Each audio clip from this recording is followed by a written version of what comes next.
أكيد في يوم من الأيام جالك إحساس إنك بتجري ولسه واقف مكانك، بتشتغل كتير وبتقبض قليل، لدرجة إنك بتسأل نفسك كل يوم يا ترى أنا غلطت في إيه؟ الإحساس ده مش شكوى على قد ما هو حيرة وحاجة بتوجع الواحد من جواه. إحنا كبرنا على كذبة كبيرة أوي، شد حيلك وهتوصل، خليك موظف مثالي، الاجتهاد عمره ما بيضيع، الحقيقة إن الاجتهاد بيضيع وبيضيع كتير كمان. أنا قعدت 10 سنين في الساقية، التزام وضغط أعصاب وتنازلات، تقريبًا أكتر من 10 سنين تنازلات عن حياتي الشخصية. النتيجة إن ما فيش تقدُّم واضح وملحوظ، لحد ما وقفت لحظة إدراك مرعبة جدًا، وقفتها مع نفسي، أنا واقف مكاني. بعد تأمُّل طويل جدًا، أنا اكتشفت إن أنا ما حققتش أي حاجة، ما اتعلمتش أي حاجة، ما وصلتش لأي حاجة. سألت نفسي سؤال غيّر كل حاجة، ليه في ناس بتتعب أقل منّي بكتير، بس حياتهم أحسن منّي بكتير؟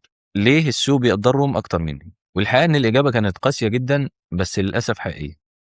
وهي إن السوق مش أخلاقي، السوق مش بابا وماما علشان يطبطب عليك، السوق شيء عملي ومش بيكافئ المجهود على قد ما هو بيكافئ القيمة، لأن الفرق بين القيمة والمجهود هنقول مثلًا إن المجهود بيساوي وقت وطاقة، يعني أنت تعبت قد إيه، والقيمة اللي المفروض تكون أنت عليها بقى وبتقدمها بتساوي نتيجة وحل، يعني حل مشكلة، يعني العميل استفاد إيه؟ ببساطة لو واحد قعد 12 ساعة يكتب كود، خلّينا نتكلم عن لو بنتكلم في البرمجة مثلًا، واحد قعد 12 ساعة يكتب كود غلط، واحد حل مشكلة في ساعة، مين هياخد الفلوس؟ أكيد مش تعب أكتر وقعد 12 ساعة يكتب في الكود غلط، أكيد اللي عمل الكود في ساعة عمله صح. مشكلة الاجتهاد إنه أعمى، يعني مخدر بيخلّيك تحس بالرضا عن نفسك إن أنت شقيان فعلًا وبتتعب في الفلوس اللي أنت بتاخدها وكل حاجة، وأنت في الحقيقة بتحرق بنزين في طريق مسدود. عشان كده بطّل تسأل نفسك أنا تعبت قد إيه النهارده، على قد ما تسأل نفسك أنا ريّحت مين النهارده ووفّرت عليه فلوس أو وقت قد إيه. أنا عاوزك تبُص على شغلك دلوقتي وتجاوب بصراحة، شغلك بيتقاس بعدد الساعات والّا بالنتايج؟ ولو النتيجة دي اختفت، هل حد هيحس بفرق حقيقي؟ لو الإجابة لأ أو مش عارف، يبقى أنت في خطر حقيقي.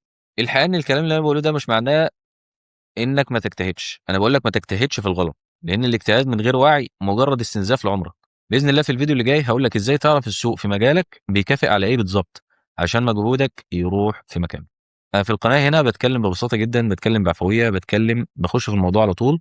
لو أنت شايف إنك هتستفيد حاجة مننا، اعمل لنا اشتراك في القناة، لايك وتعليق بسيط، شير لو شايف إن المعلومة مفيدة. السلام عليكم.